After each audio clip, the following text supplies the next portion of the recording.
Гибриддик согуш жөн гана аскердик термин эмес, бул замандын ачуу чындыгы. Биз байкабаганыбыз менен эчак эле бул согуштун ичинде жашап жатабыз. Кыргызстан континенттин чок ортосунда, дүйнөлүк державалардын кызыкчылыгы кагышкан аймакта жайгашкан. Ал эми гибриддик коркунуч деген эмне жана ал биз үчүн канчалык кооптуу? Алдыңкы мүнөттөрдө ушул темага токтолобуз.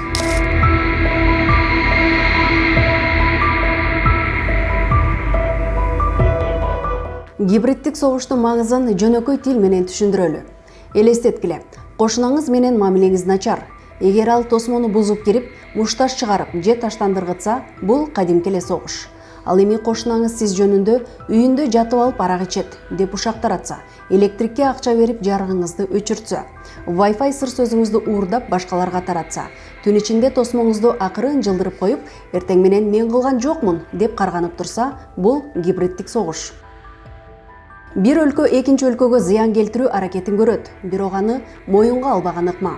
Мында танктар менен учактар эмес, интернет, телекөрсөтүү, экономика, ички күчтөр жана технология курал катары колдонулат. Чыңгыз хан деле аскерлерин жөнөтөр алдында душмандын духун түшүрүп, эл арасына коркунуч таратып, ичтен иритип алып, анан кол салганы тарыхтан белгилүү. Себеби жанакы экономикалык санкциялар киргизгенден кийин Иран өзү экономикалык өнүгө албай калды. Анан ошол жаман абалга именно экономикалык санкциялар алып келди да. Эми ошону карап көрсөк, экономикалык санкциялар булар түзмө-түз гибриддик ыкмаларга кирет. Мына ошону айтып кетсек болот. Андан башка ошол митингдерге катышкан жалаң гана карапайым эл эмес, арасында мындай аналитиктер, эксперттер айтканда,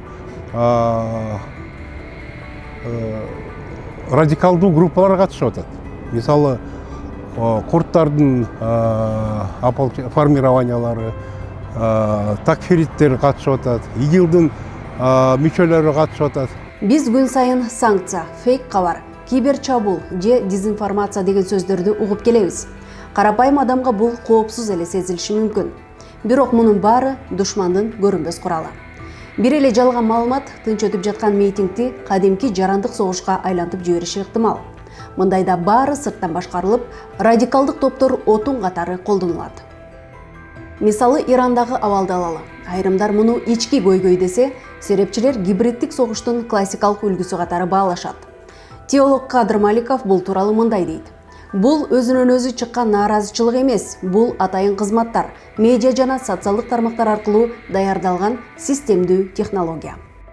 АКШ жана Израилдин атайын кызматтары Иранды ичтен иритүү үчүн иштелип чыккан технологияны колдонууда. Баары маалыматтык чабуулдан башталат.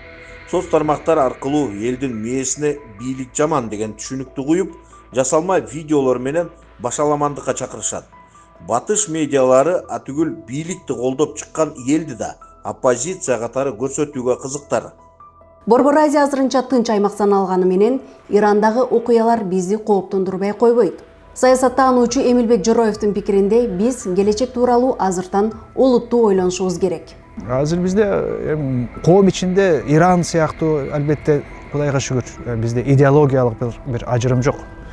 Ал жердеги эң негизги ажырым жана ошо кайра болуп келаткан протесттердин толкундарынын түбүндө бир чети теократиялык жана диний системанын болуусу, анан өтө күчтүү жанагы коом үстүндө эркиндиктерди басмырлаган саясий режим, экинчи жагынан ошол ага ынанбаган, аны кабыл албаган светтик секулярдык коом.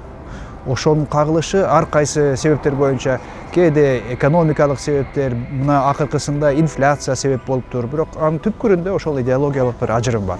Бизде Кудайга шүгүр андай ажырым жок. Кыргызстан деле гибриддик коркунучтардын бутасында. Эсиңиздерде болсо, 2024-жылдын май айындагы Бишкектеги окуя.